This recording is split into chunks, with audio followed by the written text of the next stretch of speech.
Hey, I'm John Cannell, and today on Preppy Kitchen we're making some easy and delicious raspberry bars. So let's get started. First off, set your oven to 350 so it's nice and hot. This recipe comes together in a flash. Now, in a big bowl, I'm gonna add 1.5 cups or 180 grams of all-purpose flour. It's super easy if you're using a scale. You're gonna have very accurate results with less cleanup. To puff things up, half a teaspoon of baking soda. For some contrast, half a teaspoon of salt. I also want 1.5 cups of rolled oats. That's 178 grams. This is gonna give you so much really great chewy texture. To sweeten things up, 3/4 of a cup or 165 grams of light brown sugar. My scale's done, so I'm gonna set that aside. Any giant boulders of brown sugar can get crushed up. Those don't mix very easily, so just do a little hunting and pecking and crunch them up. Give this a nice stir.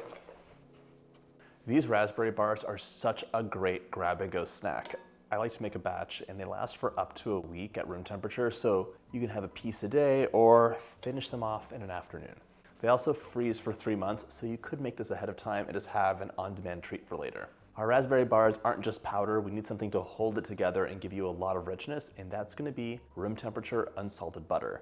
3/4 of a cup or 170 grams. In case you're wondering what room temperature butter is, I get this question a lot. It's actually one of my most asked questions. Should be softened. So I can press with my finger, it'll make an indent. It's not melting and it's not hard. So that's 1.5 sticks. Now you can use a pastry blender or a fork to mash this up. I want to have really nice small pieces of butter. This is a great thing for your kids to help with if they're around. And by the way, if you like my videos, go ahead and hit that subscribe button. There are 2 new recipes every single week.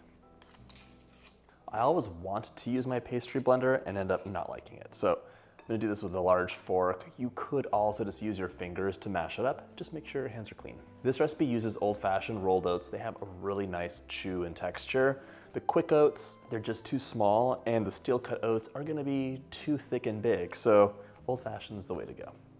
You can see it's coming together fairly nicely. Just keep on mushing that butter into your powder, and before you know it, it'll be all ready. You're just hunting and pecking for the powdery parts and making sure they're incorporated nicely. This is also a great after-school snack. My kids live on snacks, and it's always nice to have kind of a special homemade treat for them. Banana bread is one of my go-tos, but this has a great chew.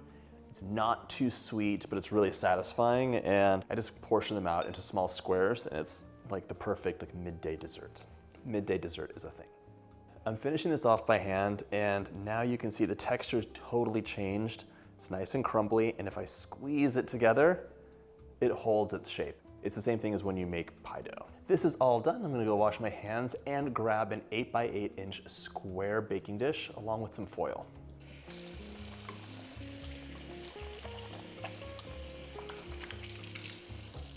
So this needs to get lined with foil.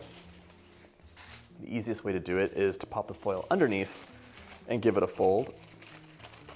This way you're less likely to tear. And I want about 2 inches of overhang so it's easy to pull out afterwards. Look at that. Ooh, I could press and have the pattern come through. I love the starburst pattern.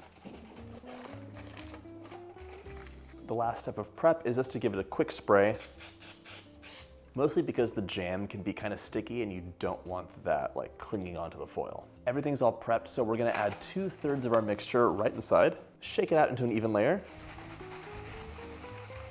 And now we're gonna press this down with our clean hands into a nice flat layer.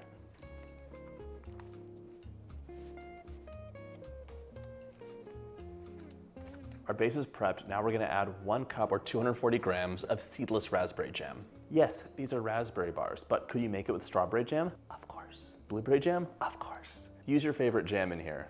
And it's important to leave a 1/2-inch border, so don't spread your jam to the edge. Spread that out into a nice even layer, remembering to leave that 1/2-inch border.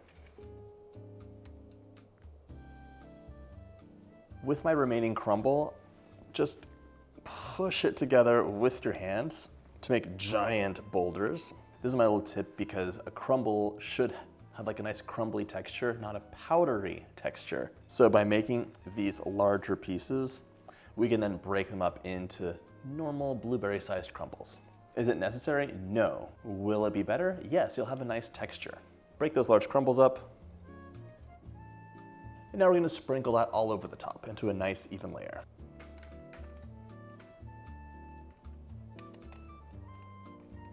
Gently press your crumble into the jam layer.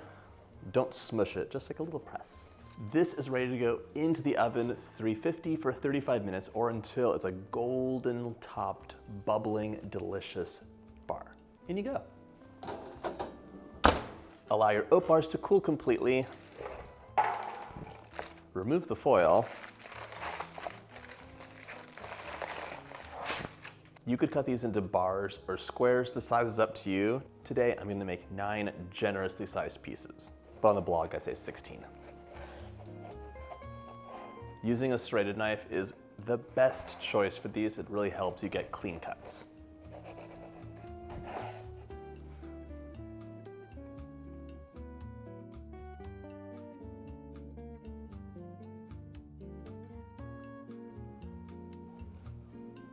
That is crunchy, chewy, gooey, and perfectly sweet. It's also really hearty and filling.